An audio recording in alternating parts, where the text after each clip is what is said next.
MD's closest, not little buddy, big buddy. Good friend, you're my best friend since 6th grade, and I'm just very excited to go to Rowan with him and have lots of fun and make sure he does good in school. Jack, everybody's closest friend. They're going to the same college together.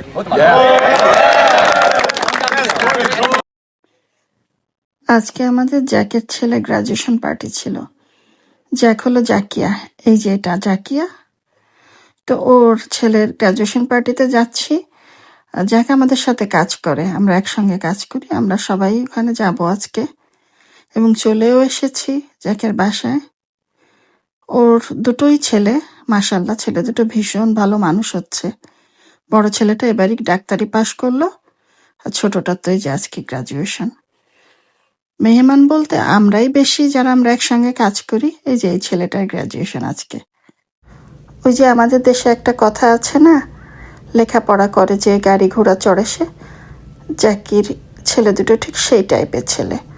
ভীষণ ভালো মানুষ হচ্ছে এবং ভীষণ লেখাপড়ায়ও তারা ভীষণ ভালো, আর সেই সঙ্গে ভীষণ বাবা মায়ের বাধ্য ছেলে। আজকে যে কথাগুলো ভাবছিলাম সেটা হলো কি, যখন বিভিন্ন জায়গায় যাই, যেমন হসপিটালে বা বড় বড় অফিস আদালতে, বেশিরভাগ যেই দেখি যে বড় বড় ডাক্তারগুলো পাকিস্তানি, ইন্ডিয়ান, মরক্কো বা অন্যান্য দেশের। তো তখন আমি প্রায় মনে মনে ভাবতাম যে কবে আমাদের ছেলে মেয়েগুলা এই সমস্ত জায়গায় আসবে। একদিন প্রশ্নও করলাম আমার হাজব্যান্ডকে।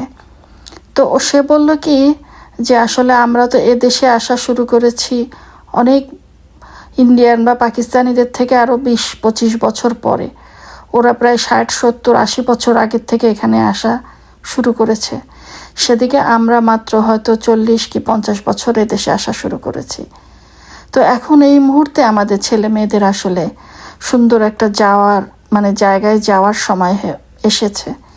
এবং এখন মাশাআল্লাহ কিন্তু অনেক জায়গায় যে দেখি বড় বড় পোস্টে আমাদের বাঙালি বাচ্চারাই আছে। ভালো লাগে দেখতে, ভীষণ গর্ব হয়। এই জিনিসটা আমার আমি কোথাও যখনই যাই তখনই জিজ্ঞেস করি, কোনো হসপিটালে গেলে কোন দেশি ডাক্তার আছে বা কে। যখনই শুনি একটা বাঙালি ডাক্তার আছে, ভীষণ গর্ব হয় আমার, ভীষণ ভালো লাগে।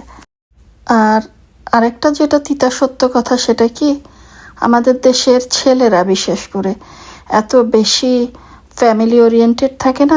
যখন ওরা আসে, অনেক ইয়াং ছেলে পেলে যখন আসে, বা আমার হাজব্যান্ডও যখন আসলো তখন কিন্তু ইয়াং ছিল, এরকম অনেক অল্প বয়সেই তো আসে। আসার পরে তাদের এত বেশি বার্ডেন থাকে, ফ্যামিলি টানার একটা ব্যাপার থাকে, দেশে ভাই বোন বাবা মা।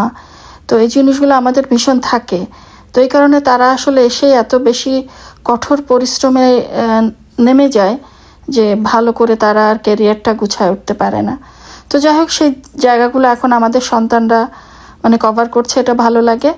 আর আমাদের পার্টির কথায় যাই এবার, ভীষণ আনন্দ হলো, ভীষণ মজা হলো। অনেক রকম খাবার জাকিয়া বানিয়েছিল, আর জাকিয়ার শরীরটাও বেশি ভালো না, তারপরও মাশাআল্লাহ অনেক কিছু করলো। আর এই যে ছোট্টটাকে দেখলেন, ও আমাদের ছিল মূল আকর্ষণ, আমাদের একটা ভাইজি। আর পার্টি মানেই তো রং ঢং, ফটো সেশন, সেগুলো সব হলো। আলহামদুলিল্লাহ সব কিছু সুন্দর মতোই হলো। বাচ্চারা আবার যে শেষ মুহূর্তে একটা কেক কাটলো, বাচ্চারা বলতে মৃদুল, ওরই তো গ্রাজুয়েশন ছিল, ওর আজকে বার্থডেও ছিল। তো সবাই মৃদুল আর ওর ভাইয়ের জন্য দোয়া করবেন। তো আজকে এই পর্যন্তই। আসসালামু আলাইকুম।